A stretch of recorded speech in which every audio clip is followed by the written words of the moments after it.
کله ناکله الله جل شانو چې یو مسلمان راګیري خپل بنده په تکلیف کې رانیسي، تاسو ته ما وایي څه فایده ده پکې، نقصان پکې نشته. څونه چې د قرآن مجید مطالعه او دوه درې خبرې ذکر کوي چې د هغې د وجې الله خپل یو بنده له نیک سړي له کله ناکله تکلیف ورکړي. یو څو فایدې.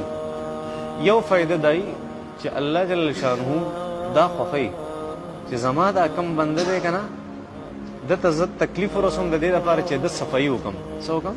صفایي. مثال ته ګوره، یو مور ده په ژمي کې راپاسې ده، ماشوم ځان څښا کړی دی، امتیاز یې کړي، مور یې په ژمي کې وړي او هلته اوبه پرې ورچوي او ماشوم چغې وایي. دا د ماشوم سره ښه کوي که بد ورسره کوي؟ دا نه ماشوم ولې جاړي؟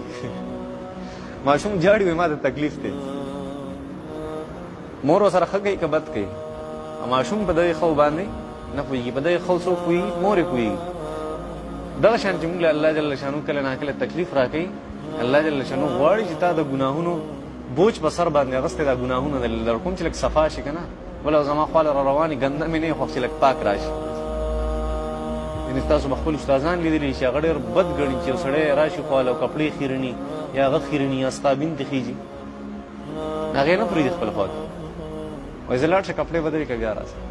الله جل شانو نه خوښوي چې دی ماله راشي دی ګندي. یو بله وجه الله جل شانو کله ناکله داسې کوي چې انسان هغه غافله شوي بنده د الله جل شانو د الله نه غافله شوي، الله جل شانو غواړي چې د غفلت ختم شي، نو یو څو رګړې وله ورکړي چې متوجه شي چا طرف ته؟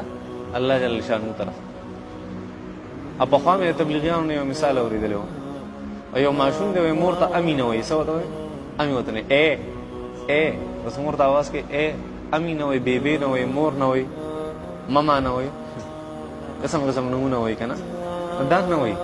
هغه ډېره پریشانه شوه، ملګرو ته یې وله ووایي چې یاره دا دونه غټ سړی دی، 10 ته راورسېدو، دی اوسه پورې ما ته امي نه وایي، تاسو ورسره څه چلو کوئ؟ هغه وایي مونږ ته یې لږ پرېږده، مونږ به اوس ته د خولې نه امي وباسو. رایې وسته کور ته په کټ پورې وتړو، شنې شنې چوکې ورته ونیولې، او نور څوک نشته، مور یې ولاړه ده، هغه به څه اواز کوي؟ ای امي راشه که نه، ای امي راشه که نه. الله جل شانو چې رګړې ورکوي ته ډېر غافله شوی، د دې دپاره چې الله ته لږ اواز وکړي، متوجه شي. خپل بنده له الله جل شانو رګړې ورکوي کله. یو بله کله ناکله الله جل شانو رګړې ورکوي د دې لپاره چې د انسان ته یو بلند مقام ورکړي، یو بلندي ورته ورکړي، ځکه چې تکلیف په ده راشي دی به صبر کوي که نه. انما یوفى الصابرون اجرهم بغیر حساب.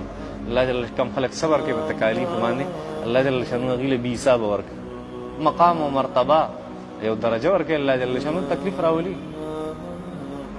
او کله ناکله الله جل شانو تکلیف ته دې دپاره راولي چې د یو انسان په ما څومره اعتماد دی، د څومره اوبو کې دی، تختې خو نه، تیښته خو نه کوي. جومات ته راغلی دی اعتکاف له تختې خو نه په منځ کې، تبلیغ له راغلی 3 ورځو له منځ کې خو نه تختې، چلې له راغلی تختې خو نه، جهاد له راغلی دی چېرته ګړزې واورېدو توپې تختې خو نه، د F-16 شور یې واورېدو تختې خو نه. الله جل شانو تکلیف راولي کله ناکله څه دپاره؟